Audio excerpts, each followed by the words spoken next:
next year, where's your risk of buying the company at the current price? That's that's when in March I made a deal where anyone who was interested in giving me money, and if I would have lost it from that point, then I would have paid them half of whatever I lost them. But at the same point, I've taken half of whatever I made them, and I was willing to make that agreement because I was seeing deals that I knew that 5 years from now wouldn't have existed. So this is meant to be fun, so get excited. I don't know if do you guys like money? No? I do.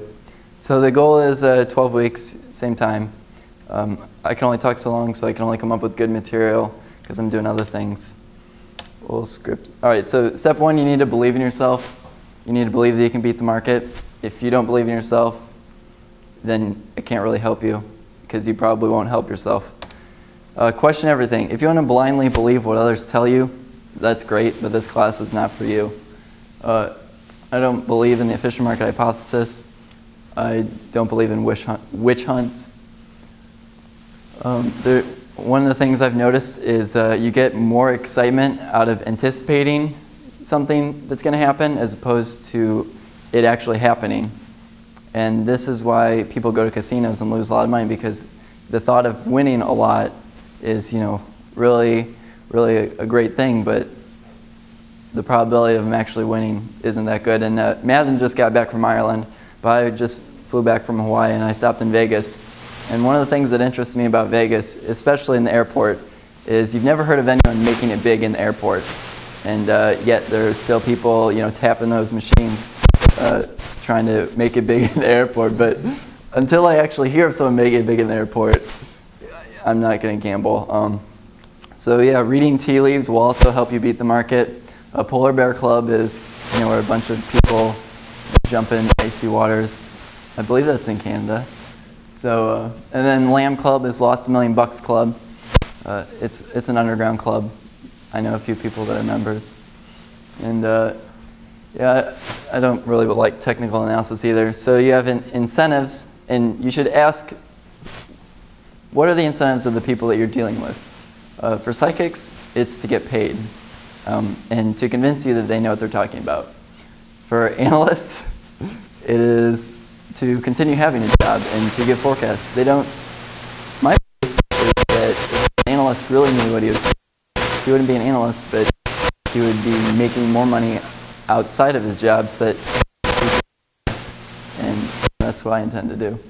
Mutual fund managers, they get paid based on the money, the quantity of money, percentage. They take that percentage fee, and then they have a tendency to perform or to achieve market performance. And like their goal, it's more sell side as opposed to buy side. Like my goal is to make as much money for my investors as possible, whereas mutual funds, since they get paid based on the quantity of money that they manage, that's what they shoot for. Your broker, he gets paid the more you trade. Journalists, they get paid to write articles. Your friends, MBA school gets paid because we're here. And I'm sure that they enjoy it. Take action. If you're going to sit around and philosophize and not do anything about your gut feelings, this class is also not for you. If it's not meant to be done, don't do it. Otherwise, execute. And the goal of all this is to show you how to look through 10,000 ideas, pick out the best 100, and look through those 100 and pick out the best 20 to 50. And those are what I consider to be obvious deals or opportunities. All right, this one's really a secret that most people haven't figured out. You don't have to do anything for long periods of time and you can still be really successful. That is, like the market could close down today, and I'm confident that if it were to open up, 5 years from now, I would be better off without trading. And there are a lot of people out there that place their decimal point here as far as percent returns on a whatever basis, and they try to trade these strategies that don't make sense to me, like like this reverse teacup thing. I mean, I don't know what's going on there. It's like the cup and the handle, and it just takes off or something. There's all sorts of ideas out there, and it's fascinating to read them until you actually try to apply them and they don't work. For me, anyway. So essentially, you win by screwing up the least or not losing money, avoiding bad logic, avoiding empty suits. Empty suit is something that you learn about if you read The Black Swan. There's basically a lot of people that don't know much that dress up like I am and spew ideas that they're trying to sell you something. Try not to be an idiot. Understand overconfidence. Understand satisficing. Understand. I was looking for something else. I'll get back to it. It's on the last slide. All right, so the goal here is relative valuation. It's how you stack all the ideas and you only take the best. I don't know, if I were to draw a scale from the one board to the end of the board and label it 1 to 100, I would probably be, this would be like 100. This would be 99. And I would be about here on Motley Fool caps as far as my relative performance. I think there's like 70,000 of them, and I'm in the top 200 for my picks. And pretty much you only bet on things you know that are going to happen. And you never really know anything, but you do your best to figure out all the ways people can screw you, cheat you, tell you things that are wrong. And then the reason you diversify is because you don't know things until you know them. And diversification protects you from your own ignorance or things that you do not know yet.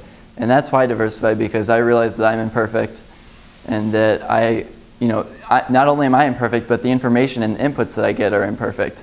So diversification protects me from screwing myself, because otherwise, if I could analyze things perfectly, then what I would do is I would put it all in one, and it'd be the best. It's as easy as that. So know what you own. Nobody gets this right. Journalists write about it all the time. Another example of when journalists get it wrong is Buffett recently said, "Buy American, I am."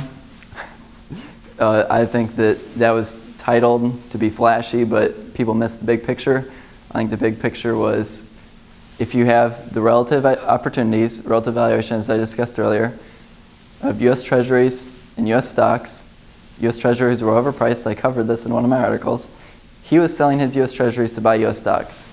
And that's basically what he said, but journalists translated it to buy American stocks. And I think that if they were to be correct, it would have been sell U.S. Treasuries, buy foreign stocks. But, that's just me.